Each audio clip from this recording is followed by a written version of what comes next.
Hi, this is Phyllis Tarbox with Above and Beyond Christian Counseling, and today I'd like to share a story with you about one of our internet counselees who was healed from ulcerative colitis.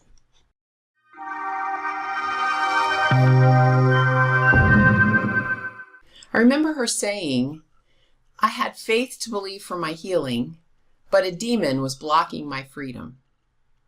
Elise remembered a once very full life because she was a clothes designer and she traveled all over the world.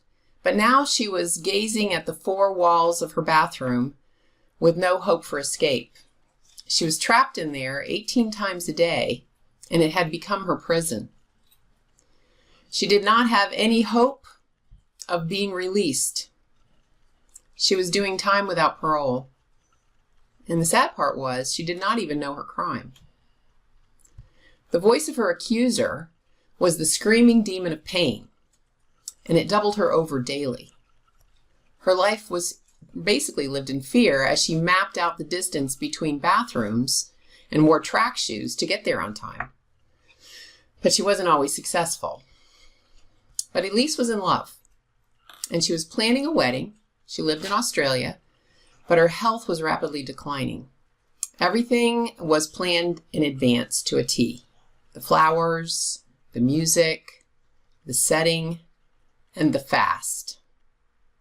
She actually chose not to eat anything or drink anything on her wedding day to avoid that scene that kept repeating in her mind of a soiled wedding dress. Her new marriage was plagued with anxiety and depression. The symptoms were overwhelming as the doctors diagnosed her with incurable ulcerative colitis. But she stood in faith. But fear of death was looming. She was losing control of her bowels in public a lot more often. So she retreated into the dark world of isolation and loneliness. She asked God to take her home. But instead she heard him say, "I am going to heal you." She had faith to believe for her healing. However, she recognized that something demonic was blocking her freedom. And during prayer, she once heard a low, guttural voice of a demon that was summoning her. And then she had a vision of a ruling demon with its minions calling her to an altar to be used as a sacrifice where they sacrificed virgins. She started seeking help for deliverance.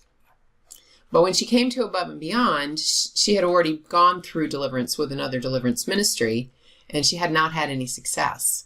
But she was desperate, so she drove on.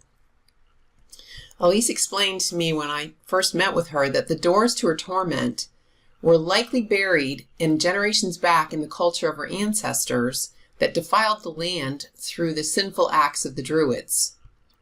These types of land assignments based on covenants and agreements made to darkness open whole regions up to similar illnesses. Practices of New Age also had filtered down through her bloodline, and the demons were able to keep operating through these open doors. In fact, many of her family members struggled with similar issues of infirmity as Elise's, and none of the males had survived childbirth. This was a little higher than my pay grade at the time, I have to say, because I was not familiar with any of the customs in Australia, any of the Druid practices in Elise's family bloodline, and I had no idea about the gutting of virgins on sacrificial altars or taking out the firstborn sons. But I knew someone that did. So I called my friend Pat. And not only did he know about the Druids and everything that went on in Elise's background, but he knew the town that she lived in, and he had actually been there. So together we partnered over the internet and took her through deliverance. As he and I prayed for her, the demons of infirmity that were tormenting her started tossing her from side to side all over the couch. She was small, probably like about 95 pounds at the time. And this squeal that came out of her sounded like a high-pitched dolphin sonar. Her husband had to hold her down for keeping her from hurting herself.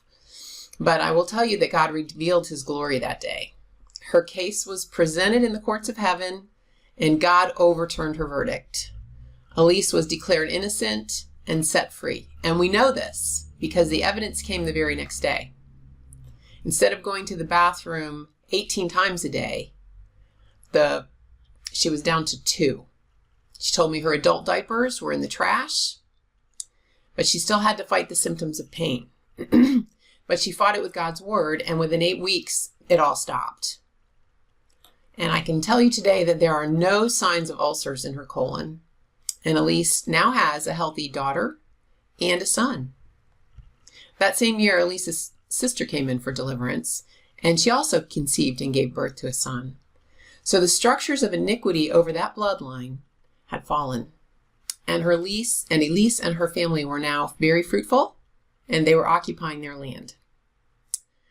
So if this ministers to you and you struggle with a spirit of infirmity that's holding you back from what you're called to do and placing you in bondage, I would seriously consider adding deliverance to your protocol. It could just be the missing piece to your healing.